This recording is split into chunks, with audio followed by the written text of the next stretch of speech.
You are known as like the fitness and nutrition guy on YouTube and Instagram, but I want to go a little bit deeper because we talk a lot about money and financial education here. And before your fitness journey, you were on a financial journey. You worked for a private equity company. And so tell me about that. How did you go from there to then saying, this is not what I want to do? I would love to hear more about that journey. Yeah, so before I ever really got into the fitness world or doing what I do for work now, I was in the corporate healthcare world. So I was a physician recruiter and a healthcare administration recruiter. And that was a fun job, but it was a lot of work. It was very stressful because if I didn't perform, I didn't get paid. It was all performance-based, all commission only. And then I got into what is called the ancillary lab services world. And that is a very simple way of putting it. We were basically providing like lab services, like the early cortisol salivary testing and things like that to physicians that were trying to grow their practices. It was a grind though. Everything that I was doing, my focus was on making money, and my focus was on how can I achieve this ultimate success financially, because that's why everyone's going to love me. And in the process, my health went to total garbage. It was like I was close to 300 pounds at one point. Wow. And like 300 pounds of muscle? Or no. I mean, there was some muscle there because I didn't stop. Like I still worked out one day a week or so, but I went from being a long distance runner and occasional lifter to pounding 8 to 10 Monster Energy drinks per day and not the zero ones, like the fully leaded ones, and just going all the way. And yeah, that was a bad recipe for disaster. So you were focused on the money, you were getting some money, but in order to get that money, you were kind of compromising your health. And this is something that you've been passionate about. What made you then kind of realize, I want to shift back to my health rather than just money? Yeah, it's funny because there was like a funny call to action for me. And people usually think when they have to change their health that it's a doctor telling them they're going to die, or it's something like you got to change your health, this big giant thing. For me, it was simple. I was sitting in the parking lot of a Jack in the Box that I had just gone through the drive-thru. And I used to get Jack in the Box tacos, those translucent, scary looking things, because there's so much oil and grease in them that you can literally see what's going on inside that taco. And I loved those things. And anyway, so I'm sitting there in the parking lot after going through the drive-thru, and I'm thinking that like no one's going to see me because I'm hiding in my car, right? And like this acquaintance of mine, this person that I know, not a close friend, but just literally someone that I know, drives by in his green 4Runner and totally just makes solid eye contact with me, like mid-bite. And he just waves. He just kind of like acknowledges, "Hey Tom, what's going on?" And it was at that weird moment where I was like, had that been a close friend, it wouldn't have had the same impact, because I would have been like, that's a close friend that knows who I am. But the fact that I'm like, this regular person that's just an acquaintance of mine just nonchalantly waved as if he just expected me to be at Jack in the Box eating tacos, because and it clicked. I'm like, I'm not fooling anybody. Like, my acquaintance just saw me stuffing my face with tacos, and it didn't change it wasn't like, oh my gosh, there's Thomas at Jack in the Box. It was more like, yeah, that's exactly what I expect that guy to do. And it was at that point where I was like, I just don't want to do this anymore. So it was literally stuffing my face with Jack in the Box tacos, where I'm just like, this is just not me. Like this, it's not. So now you kind of had this like moment where it's like, I want to get my life in order. Yeah. And so for you though, that was your health. But now, were you still working at the company, or were you now transitioning to doing something on your own? So at this point, I was transitioning. So at this point, it was kind of like, okay, what is it that I really want to do next, right? And actually, the funny thing is that even while I was like this, I still had aspirations of being in fitness. Like I always wanted to. I always read bodybuilding magazines when I was a kid, and like I was always into it. And I always worked out in high school, and I was in pretty good shape in high school. So it was kind of like, it was always in the back of my mind being like, I kind of got really overweight as a bulk that had gone out of control. Like honestly, like I started putting on muscle, started doing all this, and then I ended up in a super sedentary role. And that's where everything kind of changed. So it's like the seed was already planted. I'm like, I know I can get back to that if I just get my head on straight. Is that when then you got onto YouTube and said, you know what, or what did you do then? Like, okay, so you were like, all right, I'm going to change my life. What did you do? Yeah, so for me, and that's where I had resources, fortunately, as far as like the industry that I was in. So the physicians that I knew that were kind of on the cutting edge, like doing different things, they had mentioned like keto, they had mentioned intermittent fasting to me before as like things I may want to consider, and it kind of fell on deaf ears. But then I got interested in it, and I started okay, let's try this. And I actually started with intermittent fasting first because it made more sense to me. Can you explain what that is? So for me, it's like intermittent fasting worked great because I would just go like 16, 17 hours without eating and then have defined periods of time where I would eat. It was just hey, don't eat here, eat here. So it was like, at that point in time, I was doing it just about every day, just 16-hour fasts every day and consolidated eating periods.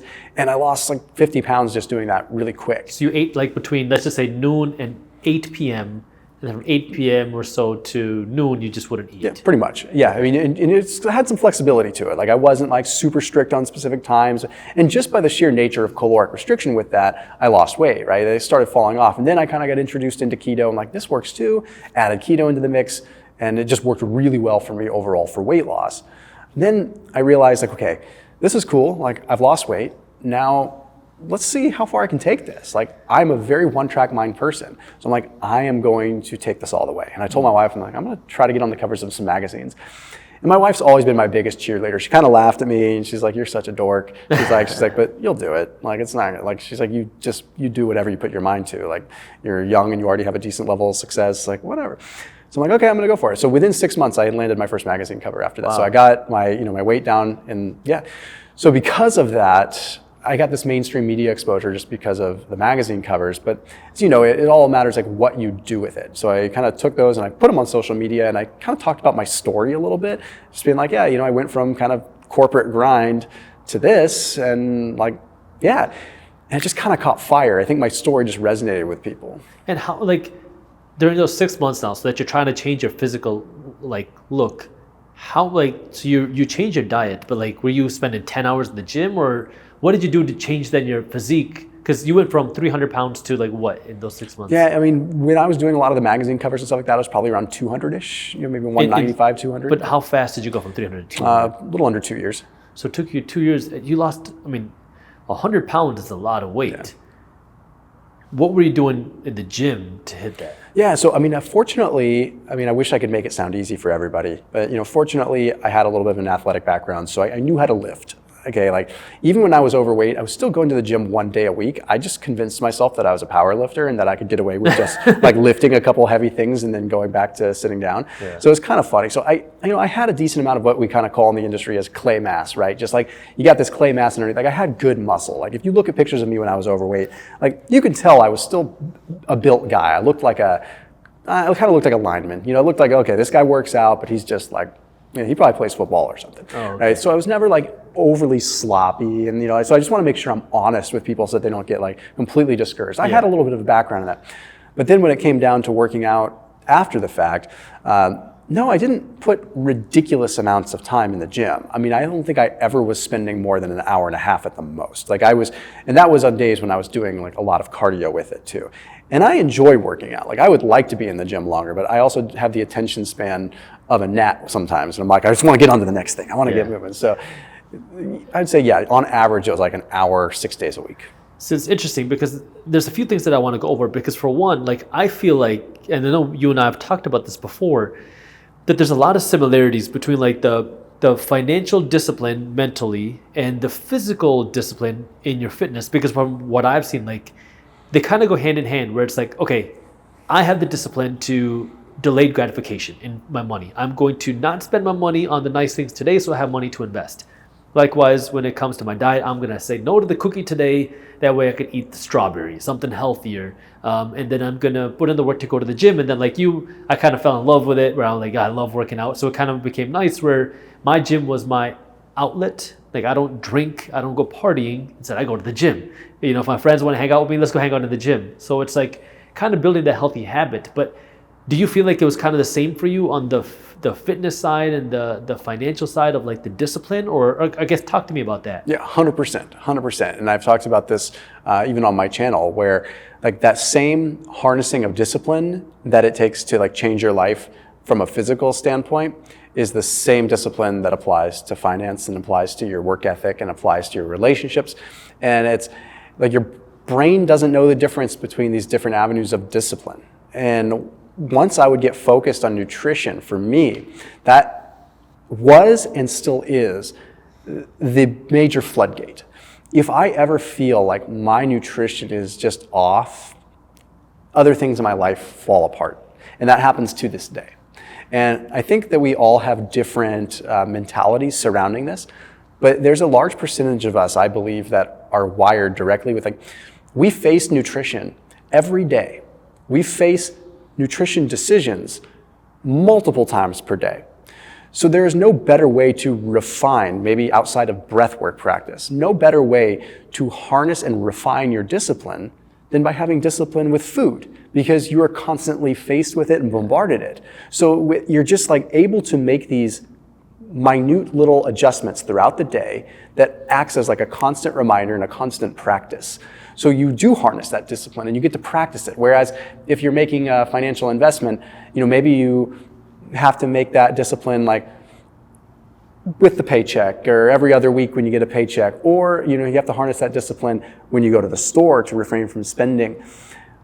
And you're going to get in situations where you are faced with it a lot and you have to refine that discipline, but probably not as much as you're going to have to face it with food, because even when you're at your house, you have a pantry there all the time. I guess I could go back on that and say we have Amazon now, stuff, right? So you have to have discipline all the time where you could just be spending.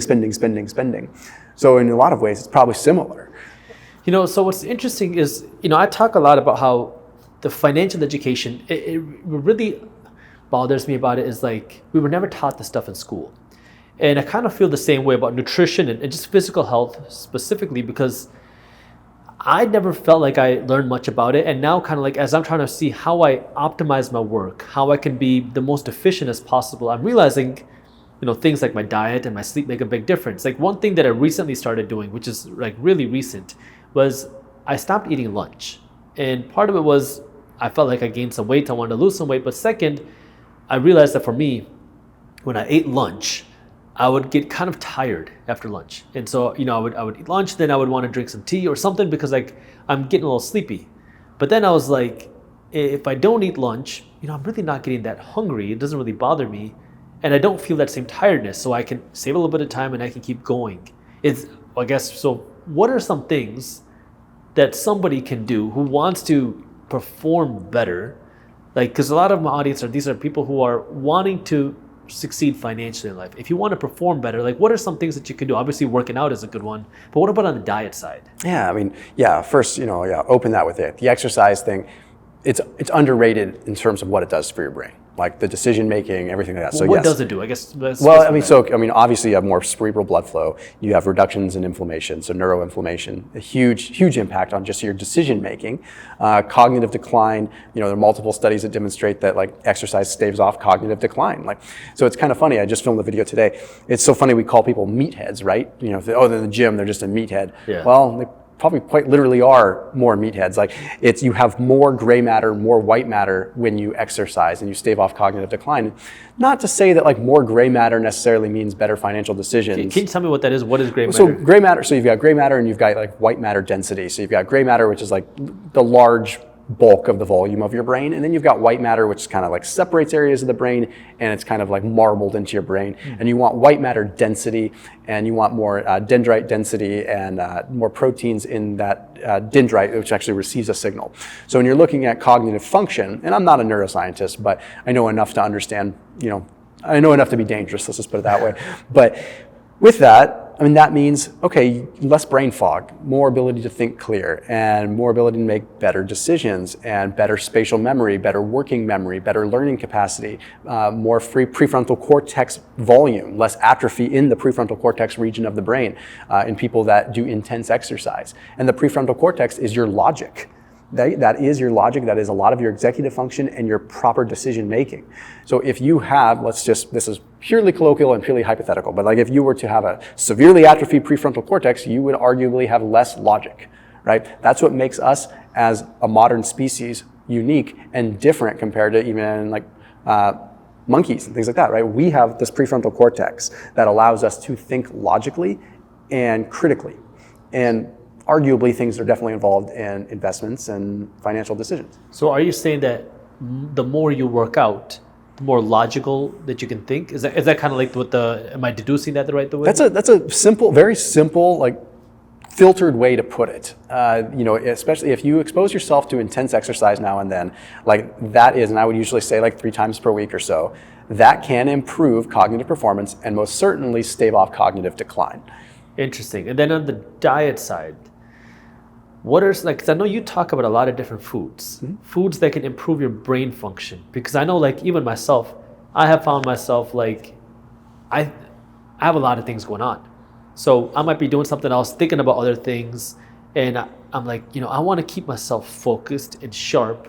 What are some things that, we can eat to keep ourselves sharp? Yeah, I think one of the most underrated things, we talked about this earlier, is blueberries. Like the anthocyanins, the specific polyphenol in blueberries, like in rodent models, I can say safely in rodent models, arguably, like we've seen some data in humans, but in rodent models, when they give pure anthocyanins, which are the polyphenols that are in blueberries, it improves like their ability to navigate mazes. It improves their time to complete tasks, like navigate different tasks, all kinds of things that mice do, or I don't know, they don't do crossword puzzles. But the point is that there's definitely something going on there. And again, it probably comes down to neuroinflammation, but the polyphenols can also improve glucose metabolism. We gotta remember that the brain is what we call a glucose hog. It really it sucks up a lot of glucose. So a lot of our blood sugar, when it elevates in the body, a lot of it is shuttled to the brain. And if the brain is insulin resistant and not able to use that glucose well, that just leads to oxidative stress and brain fog and things like that. So blueberries are a tremendous one.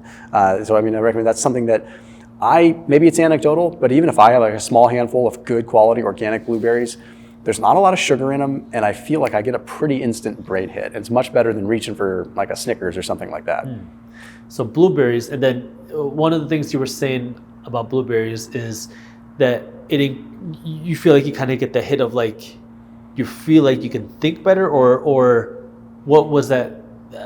Remind me about that. What is the purpose of the blueberries? Just to allow you to... Yeah, so it's the polyphenols kind of having that neuromodulation effect, neuroinflammation modulation effect. So if you think of your brain as having like a bunch of static in it, and the neurons not being able to like communicate with one another, that's your inability to complete a thought in a lot of ways, right? Like that plays into that. So if those neurons can communicate with one another better, you in essence are completing thought patterns better, and therefore able to think clearer and make arguably better decisions, right? Another thing that people can do, and this is from the supplement side of things, but I'm not a big supplement guy, but low amounts, like 2.5 grams to 5 grams of creatine has often been said, that's just a muscle building supplement. No, there's just as much research in the neuro side now. Well, not just as much because it's all newer, but they're just as compelling, I should say. So from the neurological side, because creatine helps what's called ATP regenerate. And ATP is what allows our muscle cells to fire, but also allows our brain cells to function too. So like when you increase ATP turnover, you're increasing how much energy you can turn over. Creatine helps you build muscle because it helps restore ATP within the muscles so that you can recover faster and lift more weight. Okay, well, it does the same thing in your brain, except you're not lifting weights in your brain. How you strain your brain and work your brain is through mental work, right? So by consuming just like 2.5 grams of creatine, you're not having this muscle building amount. You're not doing anything crazy. You're not going to get the water retention. You're not going to turn into Jay Cutler or Ronnie Coleman. It doesn't work like that. But people are noticing, wow, creatine's better as a nootropic, possibly than even a muscle building aid. And outside of caffeine, there is probably not a more evidence-based, documented ergogenic compound that's out there. So when it comes down to like, what can I safely say has research behind it? Like creatine is awesome as a nootropic to help the brain. Where can people find creatine naturally? There's going to be creatine in red meat, some forms of poultry, but usually in red meat is like the naturally occurring source of it. Interesting. So if you can't get it from red meat, then supplement that you're saying to help with the brain function. Yep. One more thing that I wanted to touch on. You mentioned this idea of insulin and glucose. First, I guess just with the basics. What is insulin? What is glucose? Because I think we talked about a Snickers versus a blueberry, so I want to get into that. But first, just super basic. Insulin versus glucose, how does it affect you and what is that? Sure. So insulin is what allows the cell to let fuel in. Okay, it's not just a doorway for glucose, but that's a very simple way of putting it. So basically, like when you consume carbohydrates and your blood sugar goes up, insulin tells the cell to open up to let the glucose in. So without insulin, that cell never opens its door. And that's the most universal understanding of insulin. to the masses, right? But insulin has a lot of other functions. Insulin helps repair cells. Insulin helps protein do its job. Insulin helps various downstream metabolites of different transcription factors associated with ketone formation, with stem cells. It just goes on and on and on. Insulin is very important. And if you're insulin resistant, that means that you have one of two problems or both. The inability for the pancreas to adequately produce enough insulin because it's become so desensitized, but also the inability for the cell to recognize the signal from insulin. So you're left with high blood sugar. That's what leads to insulin resistance, type 2 diabetes, things like that. And when you have chronically high levels of blood sugar, that's dangerous because then you have all kinds of different oxidative stress that happens because glucose triggers this oxidation. And when that happens in your brain, definitely makes you feel foggy in there. Interesting. So now, essentially now you can get more of this insulin resistance from sugars. If you eat a lot of sugar, that can give you more insulin resistance. But now, what is the difference, I guess, between a Snickers bar or a Twix bar and, say, blueberries? Because, I started making fruit smoothies, for example, in the mornings. I love fruit. And so I started making smoothies, and then some people would say, oh, you got to watch out with all the sugar that you're getting from smoothies or from the fruits that I put in. I don't put any sugar into it. It's just a bunch of fruit, some veggies, and maybe some coconut water. That's all I put into it. So I guess, what is the difference between something that's a fruit versus a candy? Yeah, so a good way to start with that, like with a candy, you've got something that's very hyper palatable. Very seldom in nature do you find fats and carbohydrates together in one food. Okay, so first off, it's like mental fireworks going on when you consume that. Like that, when that hits your tongue and that satisfies those dopamine receptors, there's actually data that shows that like when you consume fatty foods, you get a hit of dopamine in sort of one way. When you consume sugary foods, you get a neurotransmitter hit in another way. So when you combine them, you're like overlapping those and you're getting this extraordinary hit in the brain that is the ultra satisfaction that is like beyond what we should really be dealing with. It's kind of like how social media is a problem in the sense that we're not designed to be getting that much stimulus that fast. We're not designed to be getting that much stimulus that fast. Like we are wired for food as a reward. So a little bit of berries here and there, a little bit of protein here and there, a little bit of nuts here and there gives us the proper reward. But then when we're put into this hyper-palatable, high fructose corn syrup smorgasbord of garbage, it sets the tone so high that then your body starts craving it more. And you need more and more to get the same effect. It's just like if you're spending, it's out of control and your income goes up and you just accommodate it more and you spend more. And then it just turns into this vicious cycle. It's a disaster. Whereas you have something like blueberries, now, the dose will make the poison, we always say, as well as like the kind of fruit matters. But if you're talking like a cup of frozen blueberries, you've got copious amounts of fiber, you've got the polyphenols which improve the glucose utilization, you've got a balance of fructose and glucose, which again is a nuanced thing, but basically it limits how much insulin can spike and things like that. So can smoothies be terrible? They certainly can, but it depends what's in them. My advice for a smoothie is make the smoothie based with berries because berries are pretty low glycemic. So use like blueberries as a base or raspberries as a base or something like that. I would try to limit the tropical fruits in your smoothies just because you're not getting a ton of benefit from them, bang for the buck. So yeah, can smoothies be dangerous? Yes. Can pasta be dangerous? Yes. Can too much steak be dangerous? Yes. But I think if you're like keeping it under a couple of cups of blueberries are one of the lowest carbohydrate fruits that you can find. So even with 2 cups of blueberries, you're looking at probably less than like 25 grams of carbohydrates. And as long as you're not adding a bunch of other stuff in there, you're adding some veggies, you're adding some coconut water, maybe a little coconut milk, something like that, you're fine. So one thing that I've been seeing in the fitness world, because I've been trying to learn more and more about it. I've always been involved with fitness. I always liked it, but I don't think I haven't been like obsessed in fitness the way that maybe in finance that I have been. And I've been trying to learn more and more about it. And one of the things that I see is like, I think a little bit different than finance, but kind of similar, is conflicting opinions. Like in finance, you have some people that say invest in real estate, not stocks. Some people say invest in stocks, not real estate.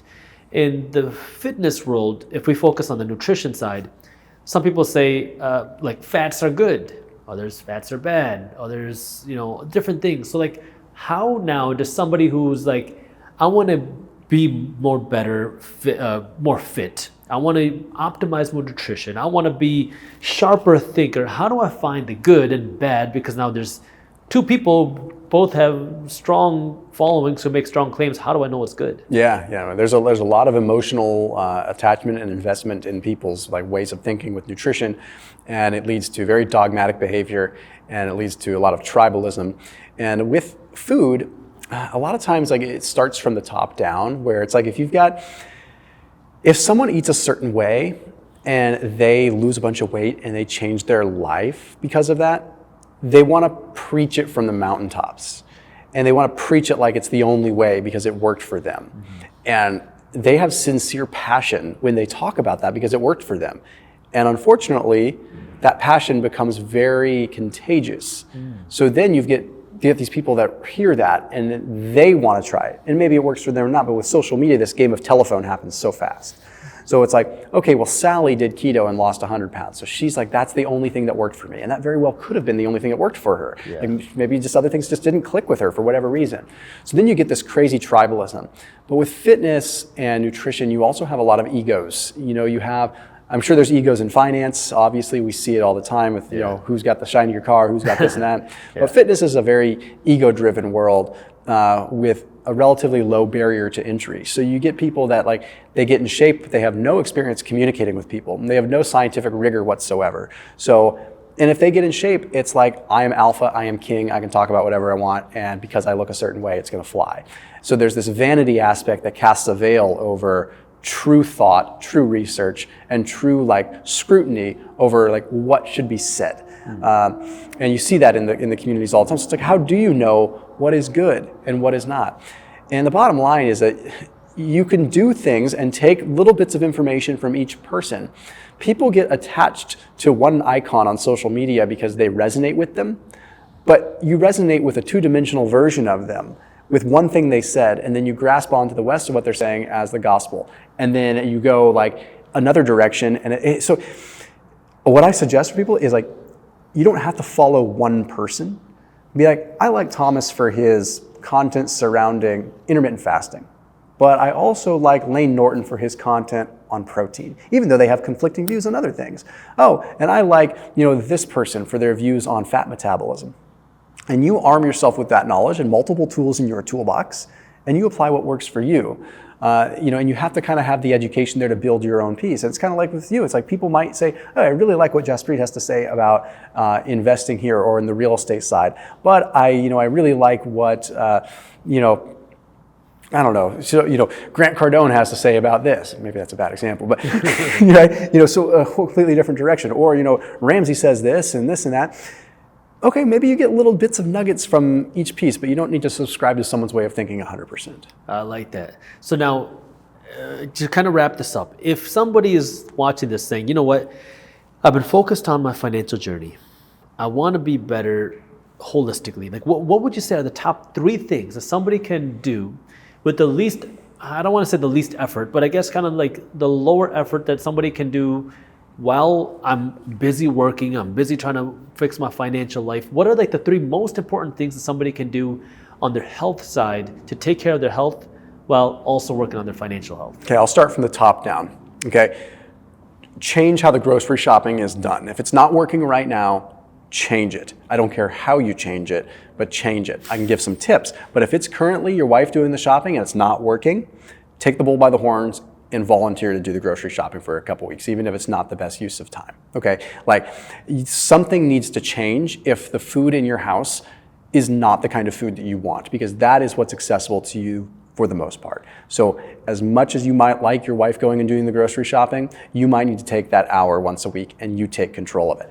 That's just, you have to control that. That's everything. Okay, the next one is one that I've talked about before, and that's having a big breakfast. Having a big breakfast went out the window 15 years ago because everything was saying, oh, we got to have light breakfasts. Light breakfast, get on the go, grab your Kellogg's bar and eat your cereal bar on the way out. Okay, so you got 300 calories, pretty much pure sugar, and then what happens? Well, then you eat a big lunch, and then you eat an even bigger dinner, which is completely backwards from what it should be. It should be they say breakfast like a king, lunch like a prince, dinner like a pauper. You should be big, medium, small. And that aligns with your circadian cues, so you sleep better. So studies have demonstrated that when you start having calories allocated to the morning, like breakfast and earlier on in the day, calorie consumption overall ends up being significantly less over the course of the day. And then thirdly, doesn't matter what kind of protein you're getting in, but if you try and make a concerted effort to make protein the primary constituent of what you are eating, again, maybe it's a steak, maybe it's chicken, maybe it's fish, maybe it's tofu, maybe it's going to be a combination of flax and chia and hemp. It does not matter. I want the main portion on your plate to be protein based, okay? And it obviously becomes more difficult if you're vegan or vegetarian. Vegetarian, you can do eggs and things like that, so it works out, but it can get complicated with vegan. But the point with that is that there are studies again that show if you increase protein, calorie consumption ends up being less. 20 to 30% of the calories that are in the protein in the first place are utilized just to burn the food itself. So it's like if you eat 100 calories of protein, you're only actually utilizing 70 to 80% of that, 70 to 80 calories, because 20 to 30 of those calories are involved just in the sheer thermic effect and the metabolism of that protein.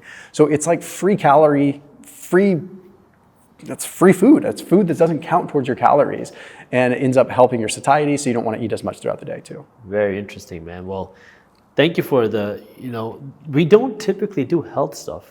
And I kind of like learning about different things. So I really appreciate you kind of giving me this opportunity. You're the first person that's kind of completely out of the financial space that we talked about and trying to integrate it together. So I love that we've been able to do this together. If you'd like to see more of kind of a mix of financial and other stuff, let me know down in the comments. But where can people find you, learn more about you, and learn more about the teachings that you put out on health and nutrition? Yeah, I mean, it's just Thomas Delauer on YouTube, Thomas Delauer on Instagram, thomasdelauer.com, but there's not much there. It's mainly all my social stuff. We've got some great videos that are going to be out on my channel if they haven't released already. So you can check those out. So it's more in the vein of the kind of stuff we talked about today. Perfect. And I'll make sure I'll link your information down in the description below as well. Cool. Thank you everyone for watching. Let's assume that I go out and I start a company, and my company makes $1 million in revenue. So I sell, for some fun, I sell avocados. I sell guacamole, okay? I make $1 million in revenue from my guacamole company, but I don't get to keep all the money in profit. I have expenses to pay. Maybe I have